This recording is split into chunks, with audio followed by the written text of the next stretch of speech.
Welcome to Drive the Daf. Clear, structured explanation of the daily Daf in 20 minutes. You can even follow in the car. Yoma Daf Chav Gimel contains a number of disparate sugyas. The Daf begins in the middle of a discussion about Shaul HaMelech, and the Gemara wraps it up by discussing how a Talmid Chacham is obligated to defend the honor of Talmidei Chachamim, and he has to revenge when somebody slights the honor of Talmidei Chachamim. The Gemara then refers back to the Mishnah and discusses the lottery that was drawn for Kohanim to decide who gets to do the avoda. We discussed that fingers were put into a circle and counted. The question will be how many fingers and who puts fingers. The Gemara will discuss that. Then the Gemara refers to the incident that happened where one Kohen fell off the ramp at the end of the race. The Gemara will discuss another incident where tragedy happened because of the race, and the Gemara will discuss that at length. Then the Gemara refers to the removal of ashes from the fire on top of the Mizbech to be put on a huge heap of ash, and then the removal of that heap outside of the camp. The Gemara will discuss which type of clothing one needs for that, and whether that and the Trumas Adeshin, whether these count as avoda or not. So first of all, the Gemara has been discussing that Shaul HaMelech, the reason why he lost the kingship is because he did not stand up for the honor of the king, or the honor of Talmidei Chachamim. The Gemara says in the last line of Daf Chav Beis, it says in the name of Shimon Yetzadik Talmid Chacham must bear a grudge and take revenge like a snake, and if he does not do so, he's not a Talmid Chacham. The Gemara says, how could you say that? The Torah says, you're not allowed to take revenge, you're not allowed to bear a grudge. The Gemara says, that's talking about where somebody owes you money, or somebody slights you monetarily, somebody harms you in a monetary way. Then you're not allowed to bear a grudge or take revenge. But if somebody insults you and offends you and hurts you or causes you physical pain, then you are allowed to. So Gemara says that the support for this is from a brisa which discusses what exactly bearing a grudge is and what exactly taking revenge is. So Gemara says the classic example of taking revenge is if you ask somebody to borrow his sickle and he says no, and then tomorrow he asks to borrow your axe and you say no, you didn't lend me your sickle, I'm not lending you my axe. That's taking revenge. What's bearing a grudge? Bearing a grudge is where you don't take any action against him, you just keep holding on to the hatred. So that's if somebody asks to borrow your axe, if you ask to borrow somebody's axe and he says no, and next day he asks to borrow your shirt and you say sure, I'm not like you didn't want to lend it and I am going to lend it. So that's a classic example of bearing a grudge where even though you don't take an adverse action, you still hold on to the hatred over there. So the Gemara says this therefore shows that it's something about monetary things that you're not allowed to bear a grudge or take revenge, but about tzara de gufa, about pain that somebody causes you, you should, and the Talmid Chacham is responsible to hold on to that. So the Gemara says, is that true? Are you really supposed to hold on to that pain? But it's not correct. There's a brisa that says that somebody who is insulted but he does not insult in return, somebody who is embarrassed but does not embarrass others, and he always keeps love in his heart, one who accepts discomfort without question, that the Torah calls Oyavav Concise Hashemish Big V'Raseh. Hashem's loved ones are like the sun rising in its strength. So you see that you are supposed to just let things go. So Gemara says that means you shouldn't do anything about it. You are, however, supposed to hold on to the feeling. You're not supposed to let the feeling go. The Gemara says, really, you're supposed to let it go, but it says somebody who even counteracts and goes against his own natural traits. He has his sins forgiven. He goes against his nature, so Hashem will go against the nature of what he has performed, the traits that he did, the affairs that he did. So you see, you are supposed to let things go. So the Gemara says, no, that's only if the guy apologizes. Doesn't apologize, then there's no need to do that. Okay, now the Gemara refers back to the Mishnah where we had seen that the Kohanim, when they do a drawing of lottery, when they do a lots to see who will win the right to do an avoda, they all put fingers out into a circle and somebody counts them all, and whoever the number ends on, and somebody says a number, and when he counts the fingers, and when the number ends on one finger, the owner of that finger is the one who won the lot and has a right to do that avoda. So Gemara asks that in the Mishnah says he puts out one or two fingers. What do you mean one or two fingers? Which is it, one or two? So Gemara says it depends. If somebody is a healthy person and he could extend one finger and keep the other fingers folded, he should put out just one. Somebody who has a problem with his hands, he's a bit sick and he doesn't have strength to fold his fingers, he has to put out more than one, then he could put out more than one. The Gemara brings a brisa which supports this. The brisa says that healthy, that some put out one, some put out two fingers. What are we referring to? So there's different versions here as to what the text should probably be. If it's a healthy person puts out 1 and a sick person puts out 2, or we strike that line and we just continue with the next line that says that there are individuals who put out 2. What individuals here means, Rashi understands that it's referring to sick people who are very sick and they can't stand in the circle, and others say that it's referring to Talmidei Chachamim, that they stay on the side. Now, anyway, the Gemara continues the Brisa, and it says he puts out 2, but you don't count it as 2, you only count it as 1. Gemara says, is that true? You only count it as 1? We have a Brisa. The Brisa says you're supposed to put out a finger. You're not supposed to put out more than just your index finger. You're not supposed to put out your middle finger as well. You're not supposed to put out your thumb. Now it says that if somebody puts out his thumbs, then we count it, because if he puts out his thumb, okay, he's probably sick and he couldn't keep it. If somebody puts out his middle finger, we count it, because he probably couldn't keep his middle finger down with his index finger extended. So therefore, we do count it. If, however, somebody puts out his thumb, then we don't count it, because he's trying to cheat. The thumb is far from the index finger. You shouldn't have to put them both out, and he's obviously trying to cheat and have 2 fingers in there when he's supposed to have only 1. So anyway, you see from here that you do count the middle finger if you put it out. So why do we say you only count it as 1? So Gemara says, no, when we say we count it, we mean we count it as 1. We count the middle finger and the index finger together as 1. When we say we don't count the thumb, that means we don't count any. We don't even count his index finger then. We throw him out of the raffle because he's trying to cheat, so we throw him out of there. Now the Brisa there continued and said, not only that, but he's whipped with a pakia. Gemara says, what's a pakia? Gemara translates a pakia as a madra. Gemara says, what's a madra? Madra is a whip made out of cloth that's used for horses. It's ragged on the ends. They make it like a cat on eye in the tail, so that there are a lot of different straps at the end, so it causes more of a painful situation. Now, Abaye says, the Mishnah Shkolim that says Ben Bivai was the pakia, so I thought pakia meant that his job is to rip the bigdei kahanim that got worn out and are no longer in use, to rip them into strips so they could be used for wicks for the menorah. But now that I see this, I see Bakia doesn't mean that. Bakia means the whipper. His job is to mete out punishment to those people who violated the rules. Okay, that concludes that discussion. The Gemara now refers back to the Mishnah. In the Mishnah, we had seen that they stopped doing the lots. They stopped doing the race. There used to be a race. Kahanim would run up the mizbeach, run up the ramp, and the first one to get within 4 amos of the mizbeach was the one who had the right to do the avodah of Trumas Hadeshen. Gemara says they canceled that and replaced it with a system of lottery when somebody fell off the ramp and broke a leg. So Gemara says there was a different story that happened where 2 Kahanim raced up there and they reached at the same time. One was within range of the other and pulled out a knife and stabbed the guy in the heart. So Gemara says that was a terrible tragedy, and Rabbi Tzadok stood on the steps of the Ulam. Rashi says doesn't mean the Ulam in the Heichal, it means the Ulam, the hallways, the halls outside of Har Habayis, so that everybody could hear him. And he made the following proclamation. He said, there's a mitzvah of Egel Arufa. Egel Arufa means when you find the person who was killed or who died between 2 villages, and you don't know who was responsible for the death, who killed him or who didn't take care of him. So the elders of the closest city have to go out and do a special service called Egel Arufa to gain kapara. Here, this person here who was murdered on the Mizbeach, who is supposed to be responsible for it? Is it the people of Yerushalayim? Or is it the Kohanim of the Beis HaMikdash itself, that they're considered like their own city and therefore they're responsible for it? When the people heard this announcement and they heard the story, they all began to cry and moan in agony of mourning and anguish that such a situation could happen. And the Brisa continues and says that the father of the murdered Kayin came and he saw that his son was still alive. He was barely alive. He didn't have much life left in him, but he was writhing. And he said, let my son's death be a kapara for this Avera and all the other Averas. And then he also pointed out, he said, look, he's still alive, he's writhing, at least the knife did not become tamei. So the Gemara observes, you see that the tumah of Kalim was more important to them than murder. They didn't care so much about the murder as much as they were worried about the knife becoming tamei. The Gemara says, the Brisa says, as a support to that, quotes that Menashe, King Menashe, was a Rasha, murdered many people, and like it says, Gam dam noki shafach Menashe harbi moed al shem miles Yerushalayim pel lepel, until Yerushalayim was filled with blood from end to end. The Gemara will explain what that's doing here. So now the Gemara has a question over there. The Gemara says, I don't understand this. You have 2 stories. One in a Kayin broke his leg, and one a Kayin was murdered. Which one happened first? If the first story that happened was that the guy was murdered, how come they didn't change the policy then, get rid of the race then, and at that time institute a lottery?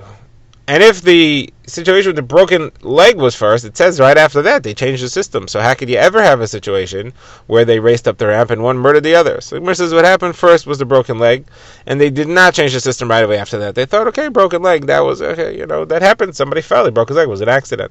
But then they saw that even without accidents, tragedies are happening. That was when they said we have to get rid of this system. We have to institute the system of the lottery. Okay, now the Gemara questions Rabbi Tzaddik. Rabbi Tzaddik said that Egla Rufa, you're bringing Egla Rufa, starts comparing this incident to Egla Rufa. What does that have to do with Egla Rufa? Egla Rufa, first of all, Yerushalayim does not apply to Hilchas Egla Rufa. There are 10 things which are said about Yerushalayim. One of them is that you can't have an Egla Rufa because Egla Rufa has to be of a city that belongs to Shvatim.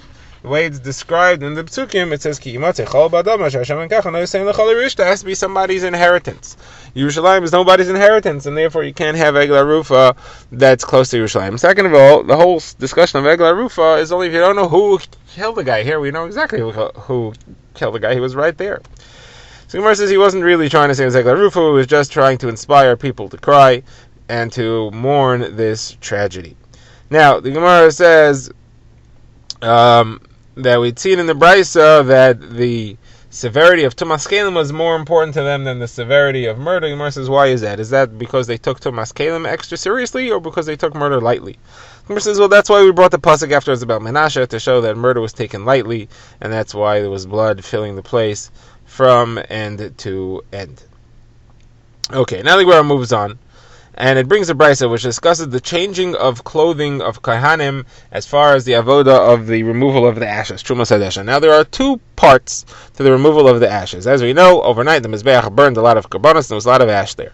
Now there was two steps there. One is called Trumas Hadesha and one is called Heitzah Hadesha. Trumas Hadesha was when they took a shovelful of the ash off the maracha, off the fire, and they put it next to the ramp of the Mizbeach, swallowed into the ground. That was one avoda. The Gemara will discuss whether it counts as an avodah or not, but that was one thing that they did, and that's what we've been discussing all along. And the Torah, when it describes that, that's the first pasuk that is described, and it says over there that he has to wear midoi bad and michnasei bad. He has to wear the shirt of the Bigdei Kahuna and the pants of the Bigdei Kahuna. Then afterwards it talks about the next activity, which was that the ashes from the rest of the fire were heaped on a large mound on the Mizbeach called a tapuach. And every so often that tapuach was a huge mound of ashes that had to be taken out of the camp, and it was a Kohen whose his responsibility was to do what's called Heitzah Sadesh. And he took that huge mountain called a tapuach off the Mizbeach and he put it outside the camp. Now, the next thing that the Torah describes is this Heitzah Sadeshan, and before it says you do Heitzah Sadeshan, it says that the Kohen should take off the clothing and put on other clothing. He should take off the clothing. He should put on other clothing. He should remove the ashes from the Mizbeach and put it somewhere else. So the Gemara says, what does this mean? He has to change his clothing. So that sounds like changing clothing of Yom Kippur. Just like changing clothing of Yom Kippur, you couldn't do the avoda in that clothing. This was avoda. This was one type of avoda. That was a different type of avoda, and therefore the Kohen Gadol on Yom Kippur had to change from Bigdei Zav to Bigdei Lavan, Bigdei Lavan to Bigdei Zav. So here also, when the Kohen is changing his clothing to take out the ashes, the Heitzah Sadesh, he's obviously putting on clothing that's not qualified for the avoda. So he was probably putting on Bigdei Chol. He's putting on his regular clothing, his non-Kohen clothing. He's putting on a regular shirt and a pair of pants. So Mr. says, well, that can't be, because the Torah says, Upashad v'lavash, he takes off and he puts on. That is a hekesh that links the clothing that he's taking off and the clothing that he's putting on to show that they both should have kedusha. So he's not putting on regular clothing then. So what is he doing? So the Gemara has a machlokes how we read this. Although it says v'gadam achirim, like how do you understand? So the Gemara's first understanding, which it is quoting in this brisa here, is that he takes off the regular Bigdei Kahuna and he puts on lower level Bigdei Kahuna. He puts on lower quality, worn out, old ones. It's still Bigdei Kahuna, but he puts on old ones. And the Gemara says this is supported by a brisa of the Bei Rabbi Yishmael, who says that a Kohen should not do the regular avodah in the same clothing in which he does the carrying out of the ashes. And it's a mashal of somebody who cooks for his master shouldn't wear the same clothing when he serves to his master. The cooking will make his clothing soiled. You don't wear your kitchen clothes when you go out and be the waiter and actually provide a service. The cook and the butler don't dress the same. So too, when the kohen is doing a dirty job of carrying out ashes, he's going to get dirty. Not befitting you should use the same clothing to do the avoda on the mizbeach. However, he does use bigdei kahuna for both of them. Now, the other pshat is that when it says acherim, it's not going on clothing; it's going on kahanim, because the pasuk is ufashadas begadav, v'lavash begadim. He takes off his clothing and he puts on clothing. Then it says acherim. So we read it as begadim acherim, other clothing. Rabbi Eliezer says no. It's v'lavash begadim. He puts on clothing, big kahuna. Acherim v'yitzis adeshin, and other kahanim, other types of kahanim, others carry out the ashes. Who's this others? So Rabbi Eliezer says this is to teach you that even kahanim who can't do any other avodah could do this. Who's that? Kahanim with a mum? Kahanim who are psulim. They can't do regular avodah, but this removal, carrying out of the ashes, that's one thing that they're allowed to do. So you see here, machlokes, whether psulim are allowed to do this avodah or not. What's that machlokes based on? It's based on whether it counts as avodah. Carrying the ashes off the mizbech outside the camp, does that count as avodah, or is that not an avodah? It's just a job. So Gemara says machlokes between Rabbi Yochanan and Rabbi Yishmael, whether that same machlokes applies to the Trumas Hadeshin. We know, like we just said, that there's a machlokes whether carrying the ashes off the mizbeach outside the camp, does that count as Trumas Hadeshin? Does that count as avodah or not? So Rabbi Yochanan and Rish Lakish argue, does the same machlokes apply about the Trumas Hadeshin, the actual removal of a shovelful from the mizbeach, from the top of the mizbeach fire, and putting it on the floor of the Beis HaMikdash next to the ramp and was falling into the ground? Does that count as avodah or not? So Rabbi Yochanan says, there's no machlokas about that. That definitely counts as avodah. Rish Lakish says no, that's also machlokas, and that counts as avodah as well. So, and there are those that say that counts as avodah, but there are those that say that does not count as avodah. So the Gemara says, what is the machlokas of Yochanan and Rish Lakish about whether it's possible for Trumas Hadeshin to be considered not avodah? What is that machlokas based on? First, it's based on the pasuk describing what the kohen wears. The pasuk says he wears the midoi bad, which refers to the kisaynes, the shirt, and he wears mechnasei bad, which refers to the trousers that the kohen wore. But what about the other two things? What about the mitzvahs and the avnate? What about the hat and the belt? Doesn't say you wear that. So Rish Lakish says, obviously you don't wear them. Don't wear them. Why aren't you wearing all four big kahuna? Obviously it's not avodah. So Yechanan disagrees. He says, no, you are wearing them. The Torah told you two of them, and you learn from there that you're supposed to wear all four. It wasn't saying those two. It was just saying two of the four. But you certainly have to wear all four. So if so, why does it only single out these two? So says Rav Yechanan, there's a reason. And that's midah is to teach you that it has to be the right midah. It has to be the right size. You can't wear clothing that is too long or too short. The tunic, which hung all the way to his feet, should not be dragging on the ground, and it shouldn't be exposing his ankles. It shouldn't be too long. It shouldn't be too short. And mechna the pants, that's to tell you, like it says, that you should put them on. It should be the first thing that he puts on. You shouldn't put on anything else. First, it has to be that when he's not wearing anything else, that's when he puts them on. He's putting on the mechna. Other things he puts on afterwards. Versus, how does Rish Lakish know those two halachos? Versus Rish Lakish knows them from the fact that the Torah uses strange words to refer to them. First of all, when it says the ksainis, it doesn't say ksainis, it says midoi. Why does it use an unfamiliar word to refer to the ksainis? That's to tell you that it should be the right size. It should be the right midah.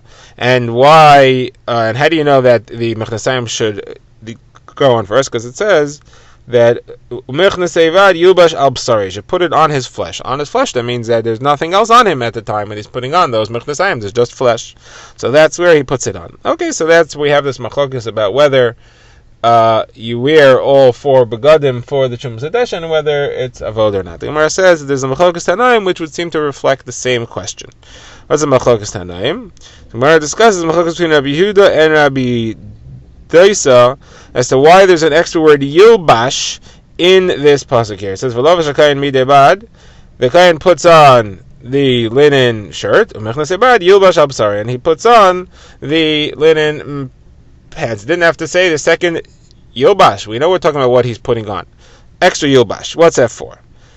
So Rabbi Yehuda says that's to teach you that he also puts on the hat and the belt. He also puts on the other two articles of clothing. The Gemara says that seems to conform to Rabbi Yochanan, who says that he wears all four. Rabbi Daisa says, no, the extra yilbash is to tell you that the Kohen HaGadol on Yom Kippur wore special begadim, special white clothing, that he doesn't usually wear, those are the same as those that the Kohen Hedyot wears, and the Kohen Hedyot is allowed to wear them for his regular avodah. The extra Yilbash, the teacher, he could use the Kohen Gadol's clothing for a Kohen Hedyot. Then the Gemara says that Rebbe interjects, and he says that can't be for two reasons. First of all, the belt that the Kohen Gadol wore on Yom Kippur is not the same as the belt that the Kohen Hedyot wore regularly. We know there's a machlokas about that. The Torah describes the belt of the Kohen Gadol on Yom Kippur and during all other days of the year as being different. One is linen and one is shatnez. And we don't know which one the Kohen Hedyot wore. There's a machlokas about which one the Kohen Hedyot wore. So Rebbe is saying the Kohen Hedyot wore the one that he wore all year, not the one that he wore on Yom Kippur, and therefore he can't use that set of clothing. And the second thing is that the big kodesh that the Kohen Gadol wore, going to kodesh kedoshim, can't be used. It cannot now serve as a lower kedusha and be used for the Kohen Hedyot. Either way, this is the opinion of Rabbi Daisa. Well, there's just to finish off. Rebbe, what does he hold? How does he understand what the word Yilbash for? That's to teach you that worn out clothing could be used for the avoda. You're allowed to use worn ones, you're not allowed to use ripped clothing, but worn clothing, threadbare clothing, you are allowed to use. The Gemara just points out that the phrase Vehini Cham Sham, as we've seen in the first parak of the Masechta, the phrase Vehini Cham Sham, you should leave them there about the big day, Kohen Gadol. The machlok is also between Rabbi Daisa and Tanakama. What that teaches you, according to Rabbi Daisa, Vehini Cham Sham means that a Kohen Gadol can't use it again, but a Kohen Hedyot could wear it, like he said here. And according to Rebbe or the Tanakama there, it's to teach you that it has to be put into shemus. Nobody's going to use them. Okay, so now you see that Rabbi Daisa here, however, and Rebbe as well, L'chaira, do seem to hold that there isn't a drush of Yilbash to teach you that you need all four big day kahuna. Rabbi Yehuda said the extra Yilbash teaches you that you need all four big day kahuna, like Rav Yechanan, and the other Tanaim said that that's not what it's for, so that would seem to indicate that they hold you don't need all four big day kahuna. So Gemara says no, not necessarily. It's not correct that these Tanaim are arguing over the same thing Rav Yechanan and Rish Lakish are arguing about. They all agree that you need all four big day kahuna. The only question is, do you learn it from the word Yilbash, or do you learn it from something else? According to Rabbi Yehuda, you need the pasuk to teach it to me. According to the other Tanaim, you don't need the pasuk. If the Torah says you wear two, you could assume you wear all four. I just listed the example, like Rav Yechanan explained to Joshua. Drive the Daf is a project of the Grand Woodlands Shul and is presented by Rabbi Yitzchak Landa. Find us on YouTube or subscribe to daily emails by emailing drivethedaf@gmail.com.